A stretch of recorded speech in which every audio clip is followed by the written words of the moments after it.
Pierre-Yves Oulmont est assistant en langue et littérature moderne pour la langue allemande à l'Université de Liège. Il est aussi également membre du Liège Game Lab. Dans le cadre de ses recherches doctorales, il étudie les composantes textuelles spécifiques des textes des jeux vidéo. Il s'intéresse également aux implications de la réalité virtuelle pour la pratique de la traduction de jeux vidéo. Et donc sa communication s'appelle « Traduire le jeu vidéo, une renégociation de langage ». Merci beaucoup Pierre-Yves. Là, Pierre-Yves, on voit le feed de la caméra. Ah voilà, super. Voilà. Alors, merci. Aujourd'hui, je vais parler. Je vais juste lancer mon petit chronomètre pour être sûr. Voilà. Donc, alors aujourd'hui, je vais parler de traduction de jeux vidéo. Je vais principalement m'intéresser à tout ce qui est textuel. En rapport avec les différentes sémiotiques du jeu. Donc si on regarde un peu à ce qui constitue le jeu vidéo, c'est constitué de plusieurs sémiotiques, de textes, d'images, de sons, de possibilités d'action et d'interaction dont il faut à chaque fois tenir compte quand on traduit un jeu vidéo. Parce que tout simplement, toutes ces sémiotiques agissent de concert, je vais dire, pour donner un tout cohérent. Et si on commence à casser cette cohérence entre les différentes sémiotiques en traduisant mal, par exemple, le texte qui joue souvent le rôle de lien, on va déforcer cette cohérence du jeu. Comment je vais exposer un peu ces relations entre sémiotiques au travers d'une sorte de triple relation que j'ai notée en analysant différentes traductions de jeux vidéo. Notamment, en premier, la tension entre certaines composantes textuelles et d'autres sémiotiques du jeu, l'interaction et l'interdépendance. Alors, pour mettre en lumière ces différents types de rapports, je vais me baser sur une grille d'analyse que j'ai développée au cours de mes recherches et que je continue un peu à enrichir au fur et à mesure. Donc c'est un travail en cours, je le précise. Alors cette grille, c'est une grille des équivalences qui me permet de regarder si une composante textuelle dans le texte source va être transposée dans le texte cible de manière adéquate et de manière correcte. Alors, cette grille des équivalences me permet de faire une hiérarchie en fait entre différents types de composantes. Donc, c'est-à-dire que selon le type de texte, on va avoir différents types de composantes qui vont être plus ou moins importantes. Donc ça, je vais donner quelques exemples au fur et à mesure. C'est en fonction du type de texte et en fonction du segment de texte aussi. Alors, les quatre premiers types d'équivalence, donc dénotative, connotative, esthétique formelle et textuelle normative, sont un peu générales. Elles ne sont pas spécifiques aux jeux vidéo. Elles sont intéressantes dans l'analyse d'une traduction, mais ne sont pas spécifiques. Donc, la composante dénotative se base sur la dénotation, donc quand on parle directement d'un objet. Je simplifie un peu. La composante connotative s'intéresse à la connotation. Donc la connotation, tout simplement, on n'aura pas les mêmes connotations si on utilise le mot voiture ou bagnole. Et ce sont des changements qui peuvent survenir au cours d'un processus de traduction, qu'on change les connotations soit volontairement ou involontairement. L'équivalence esthétique formelle, donc ici, c'est vraiment un travail sur la forme dans la recherche du beau, en fait. Donc, par exemple, des allitérations, des métaphores, etc. C'est considéré comme une composante esthétique formelle. La composante textuelle normative, c'est vraiment un travail sur la structure du texte, mais pas forcément dans la recherche du beau, mais plutôt basé sur des critères organisationnels. Donc, c'est-à-dire, par exemple, c'est une composante qui va être particulièrement importante quand on va traduire un article de presse. Parce qu'un article de presse, il va se présenter avec un titre, un chapeau, un corps, une conclusion, et ça, c'est une structure qu'il faut garder pour que le lecteur ne soit pas perdu. Donc ça, c'est vraiment quatre composantes qui sont assez générales. Mais on verra qu'il y a parfois des choses intéressantes qui se passent à ce niveau-là aussi. Et alors, les quatre choses qui sont affichées en rouge actuellement, ce sont les composantes qui commencent vraiment à être beaucoup plus spécifiques au jeu. Par exemple, la composante ludocognitive, c'est en fait une composante qui est souvent implicite. En fait, c'est une sorte de guidage ludique du joueur. C'est-à-dire que les développeurs, quand ils vont développer un jeu, ils ont une expérience utilisateur, etc., bien spécifique, et ils veulent qu'on joue au jeu d'une certaine manière, donc ils vont essayer d'influencer la partie du joueur de manière généralement assez détournée. Ici, je précise que cette grille s'applique particulièrement bien à tout ce qui est partie narrative des jeux. Donc, quand je dis que c'est implicite, c'est souvent implicite dans la partie narrative des jeux, pas dans le HUD où là, par exemple, c'est pas implicite du tout, c'est très saillant. Et, donc cette équivalence ludocognitive, c'est vraiment une tentative des développeurs pour guider le joueur de manière implicite, pour éviter que le jeu ne devienne trop métalectique et que le joueur ait l'impression qu'on lui dise fais ci, fais ça, fais ci, fais ça. On essaie de diégétiser vraiment un peu ce guidage. La composante narratocognitive, ici, elle porte sur tout ce qui est tentative d'influencer la manière que le joueur va avoir, va influencer la manière dont le joueur va interpréter les éléments fictionnels du jeu. Voilà. Donc c'est quelque chose, ça c'est pas forcément hyper spécifique à la traduction de jeux vidéo cependant. Enfin, on arrive aux composantes métasémiotiques, hétérosémiotiques portant sur les règles et celles portant sur d'autres sémiotiques. Donc là, je vais donner juste un petit mot d'explication sur exactement de quoi il retourne et pourquoi c'est si long et compliqué à prononcer. Donc, la fonction métasémiotique, donc c'est tout simplement le fait qu'un code va porter sur un autre code. Et il y a deux types, selon Jean-Marie Klinkenberg, il y a deux types de fonctions métasémiotiques. Il y a la fonction métasémiotique homosémiotique, donc où on va avoir un code A qui va porter sur un code A, donc on va avoir un mot dans un dictionnaire qui va être expliqué avec d'autres mots, donc c'est le code A qui porte sur un code A, ou alors la fonction métasémiotique hétérosémiotique, où là on va avoir un code A qui va porter sur un code B. Et donc là c'est beaucoup plus intéressant dans le cadre du jeu vidéo parce que ça permet de mettre en lumière les relations en fait entre les différentes sémiotiques. Parce que justement le texte va porter peut-être sur la sémiotique iconographique, sémiotique sonore, etc. Donc ça permet vraiment de mettre en lumière les relations de ces différents langages en fait. Et donc ici la fonction MHR, donc la fonction métasémiotique hétérosémiotique portant sur les règles, permet de mettre en fait c'est une composante textuelle qui vise à faire comprendre au joueur les règles du jeu. Donc soit à les lui rappeler ou soit à les lui apprendre de manière détournée. Encore une fois ici, on va avoir beaucoup de règles du jeu qui vont être diégétisées.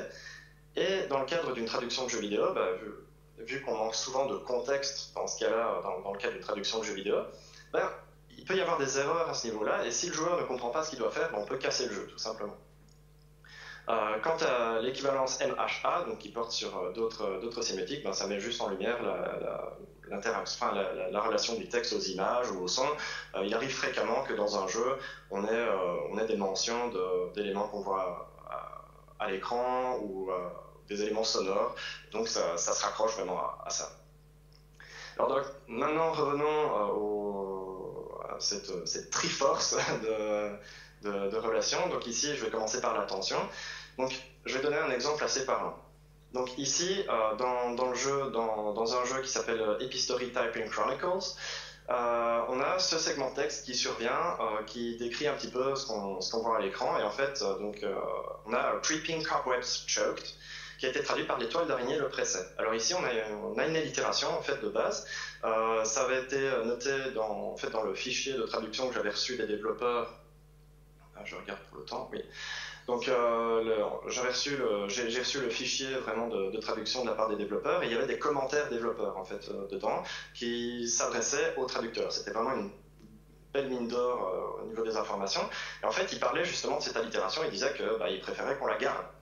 Cependant, là, il y a vraiment une tension entre cette composante esthétique formelle, du coup, ici dans ce cas-ci, parce qu'on essaye de garder une allitération, quelque chose, donc la forme du texte dans la recherche du beau, mais d'un autre côté, on parle de quelque chose visible à l'écran. Donc en fait, dans le jeu Epistory Typing Chronicles, il y a vraiment des araignées, il y a vraiment des toiles d'araignées, donc il va falloir vraiment faire preuve d'une grande créativité pour conserver l'allitération et la référence à ce qu'on voit à l'écran. Et là, on a vraiment une tension entre deux choses, deux sémiotiques, parce que à l'écran, on voit quelque chose, on ne peut pas se permettre de changer toile d'araignée par un autre mot, étant donné que ce sont des toiles d'araignée qu'on voit à l'écran. Donc là, on a vraiment une tension, ça va compliquer le travail du traducteur. Donc cette relation de tension, c'est vraiment vis-à-vis du traducteur lors de son travail et lors de la traduction d'un jeu. Ensuite, l'interaction. Donc, par exemple, encore un exemple d'Epistory Typing Chronicles. She wondered if any of this was real. Elle se demandait s'il y avait quoi que ce soit de réel. Je suis désolé, mon chat essaie de passer devant la webcam.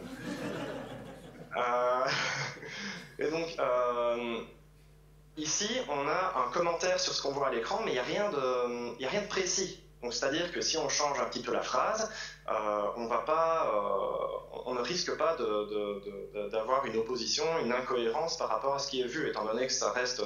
elle se demandait s'il y avait quoi que ce soit de réel. Le quoi que ce soit, on ne sait pas exactement ce que c'est, ça se réfère un peu à tout. Et donc, on n'est pas dans une relation de tension, mais plutôt d'interaction. C'est-à-dire que ce segment va juste apporter un plus, va fonctionner de concert avec la sémiotique visuelle, et va juste créer quelque chose de nouveau. S'il y a un petit changement au niveau de la traduction, c'est un peu moins grave que si on a une incohérence entre ce qui est écrit et ce qui est vu. Et enfin, le troisième type de rapport, c'est ce que j'appelle le rapport d'interdépendance. Là, c'est vraiment souvent dans tout ce qui est composante MHR, donc la métasémiotique hétérosémiotique qui porte sur les règles. Ici, encore un exemple qui vient d'Epistory Typing Chronicles. Donc, she would have to burn the brambles before she could pass through them. Il lui faudrait brûler les ronces pour passer de l'autre côté. Alors, je vous ai mis le commentaire aussi des développeurs ici. Donc, quel est le rôle de ce segment de texte à ce moment du jeu? C'est d'expliquer que c'est le pouvoir du feu qui est nécessaire pour passer un certain obstacle, en fait. Donc ici, j'espère que vous voyez bien le GIF, ou le GIF, je ne sais jamais comment le prononcer. Donc ici, en fait, le texte vient vraiment dire aux joueurs, c'est ça que tu dois faire. Donc, mais de manière encore un peu détournée. Mais ici, on a vraiment une interdépendance de la sémiotique des règles et du texte, en fait. Parce que si une mauvaise traduction ne rend pas exactement l'information, ne donne pas l'information au joueur, c'est ceci que tu dois faire, eh bien, on risque de casser le jeu. Si on ne parvient pas à brûler ses ronces, le joueur, il peut tout simplement plus avancer. Donc là, on est vraiment dans une relation d'interdépendance. Si on supprime le texte, eh bien, on va avoir un jeu qui va plus fonctionner correctement. Et alors, très récemment, je me suis intéressé à tout ce qui est remédiation, etc., d'articles de presse fictionnels dans les jeux, dans le cadre d'une conférence à Dick Japan ici en août. Et alors j'ai trouvé quelque chose de très intéressant et qui sort un peu de ce... Donc c'est assez récent, comme j'ai dit, c'est un travail en cours. Et ça sort un peu de cette triple relation en fait entre les différentes sémiotiques. Donc ici, on a différents usages d'articles de presse fictionnels. On a les articles de contextualisation, donc des articles de presse dans un jeu, qui sont utilisés dans un jeu pour donner plus d'informations sur le background du jeu, sur l'univers fictionnel en fait. On a les articles feedback, donc là où justement l'article va être modifié, plus ou moins modifié en fonction des actions du joueur, pardon. Et alors on a le dernier type d'article fictionnel que j'ai découvert au fur et à mesure de mes recherches, c'est l'article mécanique de jeu. Donc on a des jeux qui utilisent vraiment les aspects linguistiques comme mécanique de jeu, et ces articles sont des mécaniques de jeu. Et alors là, je vais m'intéresser principalement à The Westport Independent pour des raisons de temps. Je crois qu'il me reste quelque chose comme 6 ou 7 minutes. Et donc, The Westport Independent est presque entièrement basé sur la fonction connotative du langage. Et donc, du coup, si vous vous rappelez, dans la grille, il y avait la composante connotative. Et en fait, cette composante connotative devient une mécanique de jeu à part entière. Donc là, on utilise vraiment la composante textuelle en des termes vraiment... c'est vraiment une pure utilisation ludique de ceci. Alors dans The Westport Independent, vous faites partie du ministère de la vérité, si je puis dire, un peu comme dans 1984. Votre rôle, en fait, c'est de lire des articles et de les censurer en fonction de si vous êtes pro-gouvernement ou anti-gouvernement. Et ça va être basé quasiment entièrement sur la connotation. Donc ici, on voit comment ça se présente de manière générale. Donc vous avez un titre que vous pouvez changer. Il y a généralement 2 titres disponibles. Un qui est pro-gouvernement, un qui est anti-gouvernement. C'est au joueur de définir, d'analyser le texte et de savoir si c'est pro ou anti-gouvernement. Et dans le corps du texte, vous avez différentes parties de texte que vous devez censurer ou non, encore une fois, basées sur cette mécanique. Alors je vais donner des exemples. Ici, vous avez 2 exemples de titres. Donc les pro-gouvernement en bleu et anti-gouvernement en rouge. Là, par exemple, vous avez une nouvelle loi pour améliorer, pour renforcer la sécurité nationale. L'association d'un verbe positivement connoté avec la sécurité, généralement, c'est quelque chose qu'on retrouve souvent aussi dans le monde réel, je vais dire.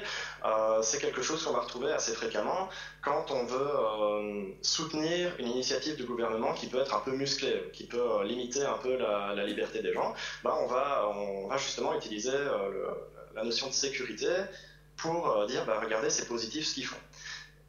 Du coup, si dans ce titre-là, New Law to Improve National Security, au cours de la traduction, on le traduit mal et on change improve pour je ne sais quelle raison par change, donc une nouvelle loi pour modifier la sécurité nationale, par exemple, qui modifie la sécurité nationale, eh bien, à ce moment-là, on neutralise en fait les connotations, et du coup, là, étant donné que la connotation est au cœur de la mécanique de jeu, on casse carrément le jeu.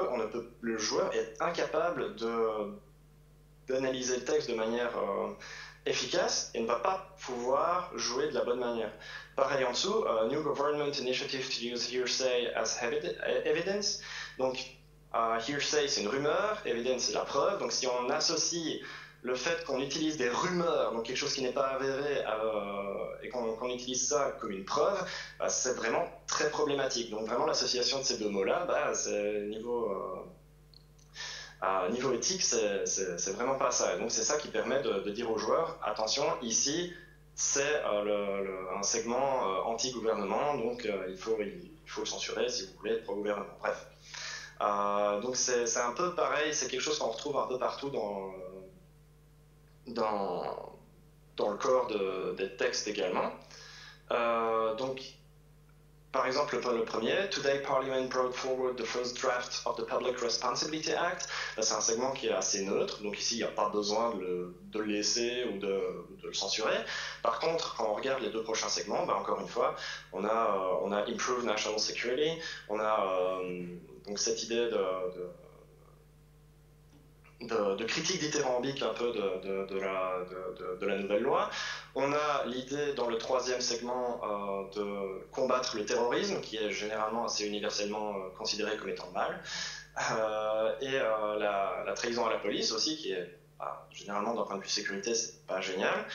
Et enfin, le dernier, on a encore cette association de suspicions, evidence et arrests, donc on utilise vraiment des suspicions, quelque chose qui n'est pas avéré comme preuve, pour arrêter des gens. Et donc ici on a vraiment cette composante connotative qui se transforme en mécanique de jeu. C'est vraiment au cœur de la mécanique de jeu et c'est très très intéressant de voir ça. Et ça sort un peu de cette triple relation en fait, parce que ça se trouve bien plus, on est bien plus face à une utilisation de cette composante comme mécanique plutôt que d'une relation entre différentes sémiotiques. Et donc là, elle fait vraiment partie de la sémiotique des règles et des possibilités d'action et d'interaction en fait. Et donc c'est ça que je trouvais très très intéressant. Donc la conclusion de ce travail en cours, c'est que le contexte pour le traducteur est vraiment très important. Maintenant ça c'est connu un peu dans tous les types de traduction. Mais ici, dans le jeu, il faut vraiment avoir une compréhension fine des relations entre les différentes sémiotiques pour bien traduire un jeu. En tout cas, selon moi, je trouve que c'est quelque chose ça appartient un peu au contexte, mais c'est un peu plus spécifique aux jeux vidéo que juste de l'analyse de contexte, je veux dire. Et alors, il existe Et alors, la dernière conclusion, c'est qu'il existe des composantes textuelles qui sont plus ou moins spécifiques aux médias vidéoludiques. Ça, on peut encore en discuter parce que souvent les jeux vidéo partagent un petit peu des caractéristiques communes avec la traduction de programmes, par exemple. Mais ici, on a vraiment des composantes textuelles qui constituent des mécaniques de jeu en elles-mêmes, et ça, j'ai trouvé ça particulièrement intéressant. Et donc, voilà, ça marque la fin de ma présentation, et je vous remercie de m'avoir écouté. Merci beaucoup, Pierre-Yves.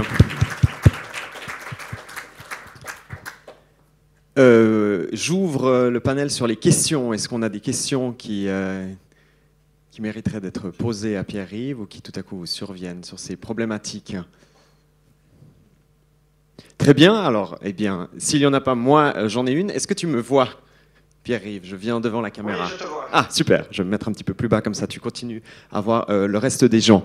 Je me souviens d'une intervention que tu avais fait à Liège, où tu avais vraiment fait un focus spécifique sur les problématiques en réalité virtuelle.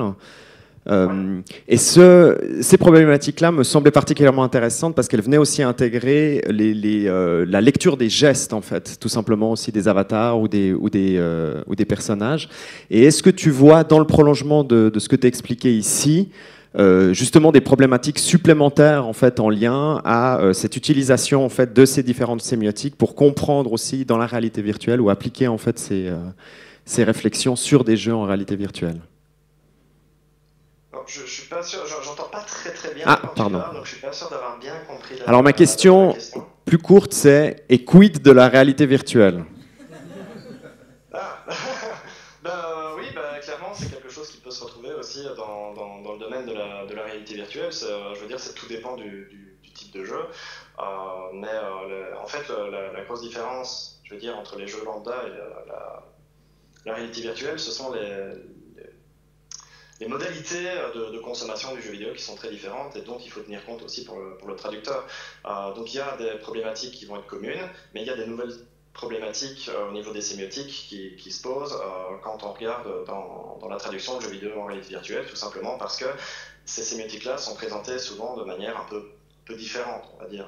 C'est-à-dire que la sémiotique visuelle va s'articuler de manière très différente dans un jeu en réalité virtuelle parce que déjà de base le joueur il sait pas où regarder, vu qu'il est vraiment en plein milieu du truc, son regard n'est pas limité, je vais dire, par un écran, donc il peut vraiment regarder partout autour de lui. Et donc les développeurs vont devoir penser à des stratégies pour attirer son regard quelque part, et le traducteur va devoir aussi prendre ça en compte et se dire, oui, c'est vrai, c'est un jeu en réalité virtuelle, donc il faut que je pense que possiblement on va essayer d'orienter l'attention du joueur vers quelque chose de bien spécifique. Je ne sais pas si ça répond... C'est parfait, oui. Je me retourne à nouveau pour ouvrir... Ah, je vois un Bruno qui... Je cours.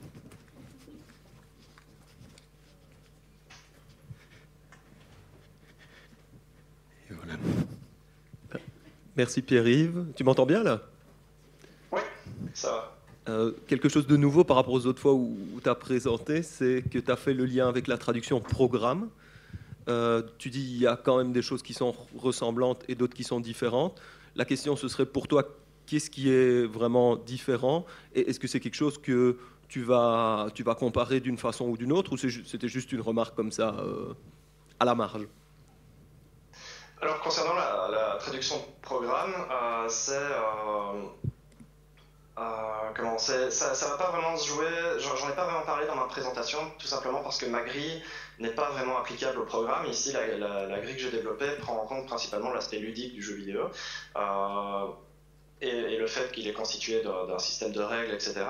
La traduction de programme, en fait, ce qu'il y a d'assez ressemblant avec les jeux vidéo, par exemple, c'est la notion de traduction de variables, par exemple. Je pense que c'est Miguel Bernal Merino qui l'a théorisé. C'est le fait qu'il y a certaines choses qui vont varier, et donc, en tant que traducteur de jeux vidéo ou de programmes, il faut prendre en compte les variations, notamment syntaxiques. Parce que s'il y a un élément qui peut varier, ça veut dire que potentiellement, un élément peut changer de genre ou de nombre. Alors à ce moment-là, la syntaxe ne sera pas toujours correcte en fonction de si on change le genre ou le nombre d'une variable. Donc ça, c'est quelque chose que les jeux vidéo et les programmes vont partager. Par contre, dans les programmes, on retrouve beaucoup moins cette notion de ludique, même si on peut discuter de ça aussi au niveau de tout ce qui est... Il y a peut-être des programmes, etc., qui déconcentre un peu, je suis désolé. Donc, qui peuvent être... on retrouve de la gamification un peu dans tous les coins, donc du coup, ça, on pourrait discuter de ça aussi, mais on retrouve quand même plus de notions ludiques dans le jeu vidéo. Donc c'est quelque chose sur lequel je ne vais pas vraiment m'attarder, tout simplement parce que je voulais vraiment quelque chose j'en parlerai de manière assez succincte, je vais dire, mais je ne vais pas m'attarder vraiment sur la différence entre la traduction de programme et le jeu vidéo pour le moment. Merci beaucoup. Ah, on a une question par ici.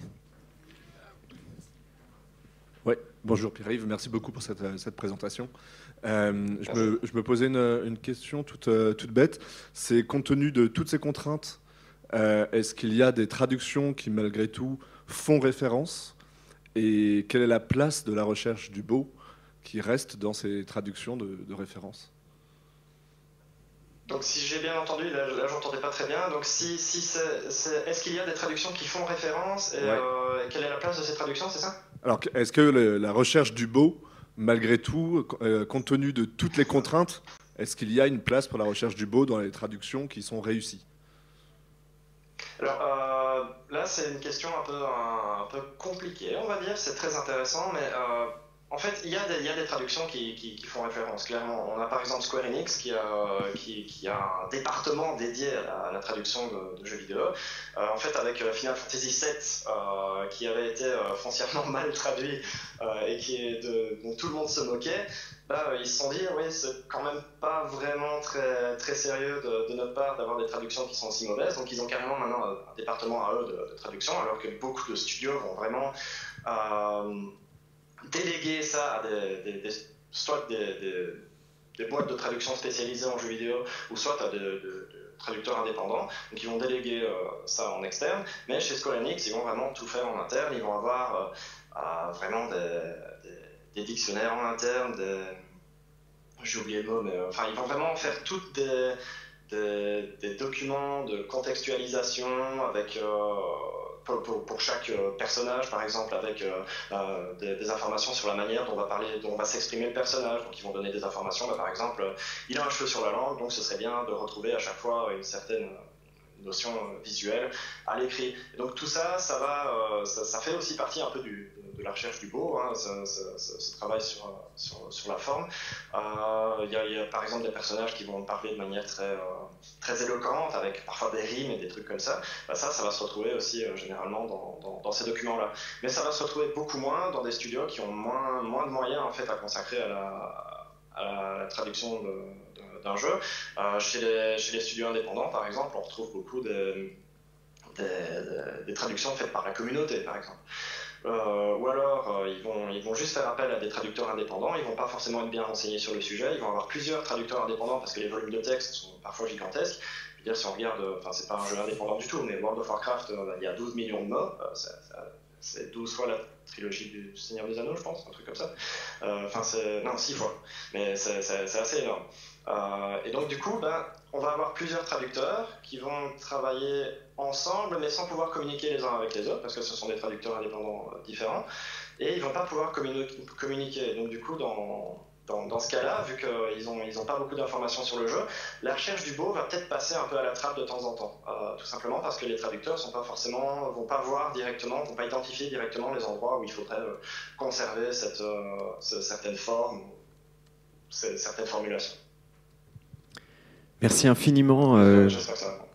Oui, je pense. Effectivement, c'est vrai qu'on a cet exemple de cette magnifique allitération en anglais qui devient des toiles d'araignée le précet. Et donc, on peut aussi imaginer des logiques d'ego de l'écrivain ou l'écrivaine originelle qui trouve dommage la perte de cette allitération. Merci beaucoup. On va conclure ton intervention ici. Merci beaucoup Pierre-Yves pour ces réponses.